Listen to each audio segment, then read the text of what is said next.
La vida de Elías. Arthur Walkington, Pink. El silbo apacible y delicado. Y él le dijo, sal fuera, y ponte en el monte delante de Jehová. Y he aquí Jehová que pasaba, y un grande y poderoso viento que rompía los montes, y quebraba las peñas delante de Jehová, mas Jehová no estaba en el viento. Y tras el viento un terremoto, mas Jehová no estaba en el terremoto. Y tras el terremoto un fuego, mas Jehová no estaba en el fuego. Y tras el fuego un silbo apacible y delicado. Primer libro de Reyes 19, 11 y 12. Elías fue llamado a ser testigo de una manifestación extraordinaria y terrible del poder de Dios. La descripción que aquí se nos da de la escena, aunque breve, es tan gráfica que lo que pudiéramos decir solo serviría para empañar su fuerza. Lo que deseamos hacer no es más que descubrir el significado y el mensaje de esta manifestación de Dios, su mensaje para Elías, para Israel y para nosotros. Ojalá nuestros ojos fueran ungidos para discernirlo, nuestro corazón inclinado para apreciarlo, nuestros pensamientos controlados por el Espíritu Santo, y nuestra pluma dirigida para la gloria del Altísimo y la bendición de su amado pueblo. Al tratar de descubrir el significado espiritual de lo que el profeta vio en el monte, hemos de meditar acerca de la escena en relación con lo que precede, tanto por lo que se refiere a la historia de Israel, como a la experiencia de Elías. Hemos de considerarlos, después, en relación a lo que sigue inmediatamente, por cuanto no hay duda de que existe una relación estrecha entre las escenas asombrosas relatadas en los versículos 11 y 12, y el solemne mensaje que se contiene en los versículos del 15 al 18, siendo estos interpretación de aquellos. Finalmente, hemos de examinar este incidente sorprendente a la luz de la analogía de la fe, y de toda la Escritura, por cuanto una parte de ella sirve para explicar la otra. Es al conocer mejor los caminos de Dios, tal como se revelan en su palabra, que podemos adentrarnos más inteligentemente en el significado de sus obras. Salmo 103, 7. Así pues, ¿cómo hemos de considerar esta manifestación de Dios en el monte por lo que toca a Elías? En primer lugar, el Señor obraba hacia él con gracia. Esto se pone de manifiesto en el contexto. Por él hemos visto la respuesta conmovedora de Dios al fracaso de su siervo. Lejos de dejarle en la hora de la debilidad y la necesidad, el Señor se mostró del modo más tierno hacia él, ilustrando aquella promesa preciosa. Como el Padre se compadece de los hijos, se compadece Jehová de los que le temen. Salmo 103, 13. Y Elías temía al Señor, y aunque su fe se había eclipsado momentáneamente, una libra no le volvió por ello la espalda. Recibió el sueño reparador, un ángel le proveyó de comida y bebida, y le fue infundida fortaleza sobrenatural para su cuerpo, la cual le permitió pasar 40 días y 40 noches sin alimentos. Y al llegar a la cueva, Cristo mismo, el Verbo eterno, se le apareció en una teofanía. Cuán grandes favores eran estos. Qué pruebas de que Él es el Dios de toda gracia. Puede que alguien, después de haber leído lo que acabamos de decir, diga, sí, pero, entonces Elías menospreció esa gracia, en vez de afectarle debidamente, permaneció indiferente y displicente, en vez de confesar su fracaso, intentó justificar el haber abandonado su deber. Aún así, ¿qué es ello? ¿No enseñó Dios la necesaria lección al reacio profeta? ¿No se le apareció de un modo aterrador con el propósito de reprenderle? Esta no es la manera en que entendemos este incidente. Los que adoptan semejante punto de vista no tienen mucho conocimiento experimental de la maravillosa gracia de Dios. Él no es voluble y variable como nosotros. No nos trata en una ocasión según su compasión bondadosa, y en otra según nuestros propios deméritos. Cuando Dios comienza tratando a uno de sus elegidos con gracia, continúa tratándole con gracia, y nada que haya en la criatura puede impedir que su misericordia se derrame sobre ella. Nadie puede examinar las maravillas que tuvieron lugar en Horeb, sin ver en Elías una referencia a la espantosa solemnidad del Sinaí, con sus truenos y relámpagos cuando el Señor descendió sobre él en fuego. Y todo el monte se estremeció en gran manera. Éxodo 19, 16 y 18. Aún así, no apreciaremos todo el peso de la alusión a menos que consideremos detenidamente las palabras: Jehová no estaba en el viento, Jehová no estaba en el terremoto, Jehová no estaba en el fuego. Dios no trataba con Elías sobre la base del pacto legal. En esta triple nación, el Espíritu nos dice que Elías no se habla llegado al monte que se podía tocar, y al fuego encendido, y al turbión, y a la oscuridad, y a la tempestad.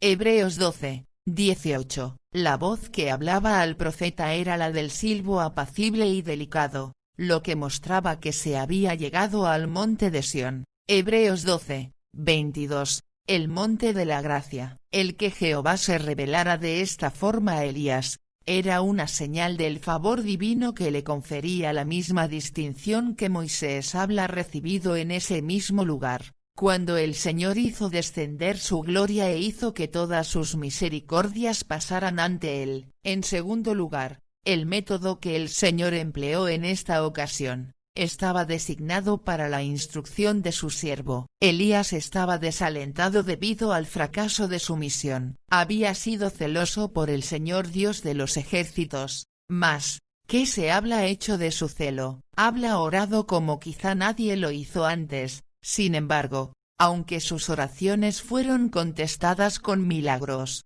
aquello que le era más querido no lo habla logrado. A Acab no le afectaba en lo más mínimo todo lo que había presenciado. La nación no habla sido llevada de nuevo a Dios. Jezabel se mantenía tan retadora como siempre. Elías parecía estar completamente solo y sus esfuerzos eran inútiles. A pesar de todo, el enemigo aún triunfaba. Por consiguiente, el Señor da a su siervo una lección a través de lo que sucede. Recuerda a Elías, por medio de un despliegue de su gran poder, que no está limitado a un medio determinado para llevar a cabo sus designios. Los elementos están a su disposición cuando se complace en emplearlos, y, si tal es su voluntad, un medio más suave y delicado. Elías había aparecido con toda la vehemencia de un grande y poderoso viento, y por lo tanto, era muy natural que hubiese llegado a la conclusión de que él era quien había de hacer toda la obra, que, con la ayuda de Dios, todos los obstáculos hablan de ser barridos, la idolatría abolida y el pueblo llevado de nuevo a la adoración de Jehová. Pero el Señor, en su gracia, hizo saber al profeta que Dios tiene otras armas en su arsenal que usará a su debido tiempo. El viento, el terremoto, el fuego, habían de jugar sus respectivos papeles y preparar el camino de modo más distinto y efectivo para el ministerio más suave del silbo apacible y delicado. Elías no era sino un agente entre muchos. Uno es el que siembra, y otro es el que siega. Juan 4, 37. Elías había desempeñado su parte e iba a ser premiado pronto por su fidelidad, y aunque no había trabajado en vano, otro que no era él iba a proseguir sus labores. Qué lleno de gracia es el Señor al hacer partícipes de sus secretos a sus siervos. No hará nada el Señor Jehová, sin que revele su secreto a sus siervos los profetas. Amós 3, 7. Eso fue precisamente lo que ocurrió en Horeb. Dios reveló el futuro a Elías por medio de lo que podríamos llamar una parábola panorámica. En ello podemos descubrir la relación de este notable incidente con Israel. En los versículos que siguen a los que estamos considerando, hallamos al Señor mandando a Elías que ungiera a Hazael por rey de Siria, a Jehú por rey sobre Israel, y a Eliseo para ser profeta en lugar suyo, asegurándole que el que escapare del cuchillo de Hazael, Jehú lo matará, y el que escapare del cuchillo de Jehú, Eliseo lo matará. Versículo 17. En la obra de esos hombres podemos percibir el significado profético del fenómeno solemne que Elías presenciaba. eran símbolos de las calamidades horribles con las que Dios iba a castigar a la nación apóstata. Así el gran viento era una figura de la obra de juicio que Hazael realizó en Israel cuando pegó fuego a sus fortalezas y mató a cuchillo a sus mancebos. Libro segundo de Reyes 3:8, 12. El terremoto lo era de la revuelta de Jehú, quien destruyó completamente la casa de Acab. Libro segundo de Reyes 9, 7-10, y el fuego, de la obra de juicio acabada por Eliseo. En tercer lugar, este incidente estaba designado para la consolación de Elías. Los juicios que habían caído sobre la nación culpable eran, en verdad, terribles. Con todo, en la ira, Jehová recordaría ser misericordioso. La nación escogida no sería exterminada de modo total, y por ello el Señor, en su gracia, aseguró a su desalentado siervo: yo haré que queden en Israel 7,000, todas rodillas que no se encorvaron a Baal, y bocas todas que no lo besaron. Versículo 18. Así como el grande y poderoso viento, el terremoto, y el fuego eran portentos simbólicos de los juicios que Dios iba a enviar en breve sobre su pueblo idólatra, el silbo apacible y delicado que siguió a estos, miraba hacia la misericordia que tenía reservada para cuando su extraña obra fuera cumplida. Por cuanto leemos que, cuando Hazael hubo afligido a Israel todo el tiempo de Joacaz, Jehová tuvo misericordia de ellos, y compadecióse de ellos, y mirólos, por amor de su pacto con Abraham, Isaac y Jacob, y no quiso destruirlos ni echarlos de delante de sí hasta ahora. Libro segundo de Reyes 13, 23. Decimos una vez más, cuán lleno de gracia fue el Señor al mostrar a Elías lo que ha de venir, y de este modo hacerle saber cuál sería la secuela de sus esfuerzos. Si consideramos a la luz de todas las Escrituras los hechos extraordinarios que tuvieron lugar en Horeb, descubriremos que ellos indican e ilustran uno de los principios generales del gobierno divino de este mundo. El orden de las manifestaciones divinas que Elías presenciaba era análogo al tenor general del proceder de Dios, tanto por lo que toca a un pueblo o a un individuo. Por regla general las misericordias divinas están precedidas por manifestaciones terribles del poder de Dios y de su desagrado hacia el pecado. Primero las plagas de Egipto y la destrucción de Faraón y su hueste en el Mar Rojo y después la liberación de los hebreos. La majestad y el poder de Jehová fueron desplegados en el Sinaí, y después la proclamación bendita: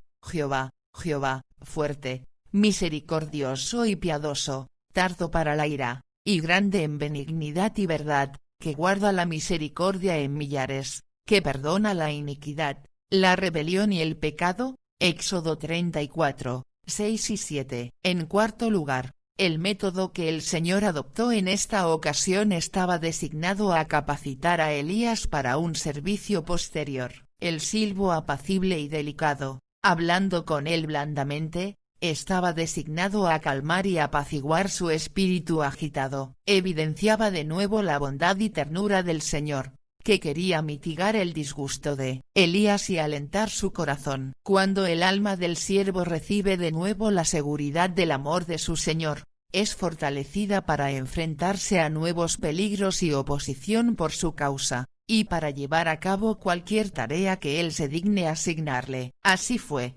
también, como obró con Isaías, primero humillándole con la visión de su gloria que le trajo la conciencia de su total pecaminosidad e insuficiencia, y luego asegurándole la remisión de sus pecados. Por ello, Isaías emprendió la más ingrata de las misiones. Isaías 6, 1-12. Lo que siguió demuestra que las medidas de Dios fueron igualmente efectivas en el caso de Elías. Recibió un nuevo encargo, y lo cumplió con obediencia. Y cuando lo oyó Elías, cubrió su rostro con su manto, y salió, y paróse a la puerta de la cueva. Versículo 13. Esto es algo extraordinario. Por lo que se deduce del relato inspirado, Elías permaneció impasible ante las diversas manifestaciones del poder de Jehová, a pesar de lo terribles que eran, y ello es, sin duda, una prueba palpable de que su conciencia no estaba abrumada por el peso de la culpa. Pero cuando sonó el silbo apacible y delicado,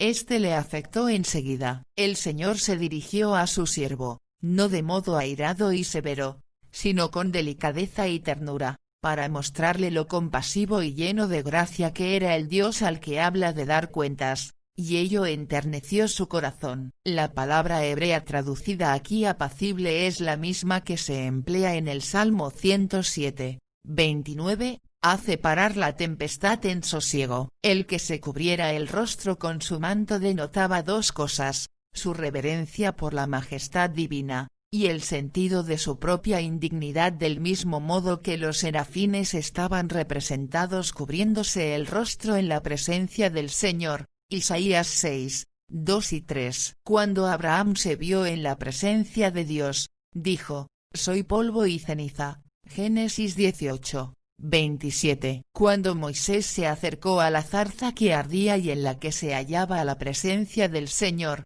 cubrió su rostro. Éxodo 3, 6. Las lecciones que podemos sacar de este hecho extraordinario son muchas y provechosas. En primer lugar, percibimos en él que el modo de obrar de Dios es hacer lo inesperado. Si preguntásemos a los que nos rodean qué creen más probable, que Dios hablara a Elías por medio del gran viento, del terremoto o del silbo apacible, estamos seguros que la gran mayoría diría que por medio del primero. No es así. También, en nuestra experiencia espiritual, le pedimos con fervor que nos conceda una certeza más definida y firme de que somos aceptos en Cristo, y entonces buscamos su respuesta como si fuera una especie de sacudida eléctrica impartida a nuestras almas o una visión extraordinaria, cuando, en realidad, el Espíritu mismo da testimonio a nuestro espíritu de que somos hijos de Dios. Con voz suave y delicada, pedimos,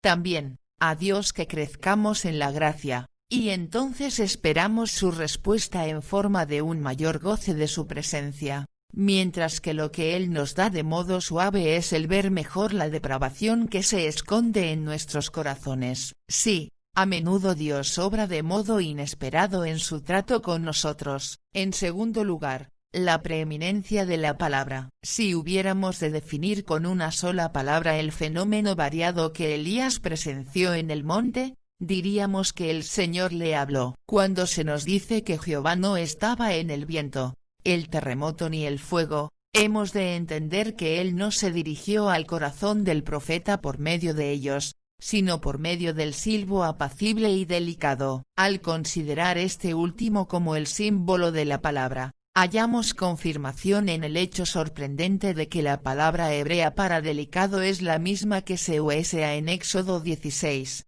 14, una cosa menuda, redonda, y casi no hace falta añadir que el maná con el que el Señor alimentó a Israel en el desierto era un tipo del alimento que Él ha provisto para nuestras almas. Aunque en la creación se despliegan el gran poder y la maravillosa sabiduría de Dios, no es por medio de la naturaleza que podemos entender y conocer a Dios, sino por medio de su palabra aplicada por su Espíritu. En tercer lugar, en los fenómenos que tuvieron lugar en el monte podemos percibir una ilustración asombrosa del vívido contraste que existe entre la ley y el Evangelio. El viento destructor, el terremoto y el fuego eran figuras de la ley que producía pavor, como vemos en el hecho de que se produjeran en el Sinaí, mas el silbo apacible y delicado era un símbolo apropiado del Evangelio de paz que calma el pecho turbado. Así como el arado y la grada son necesarios para quebrantar la tierra dura y prepararla para la semilla,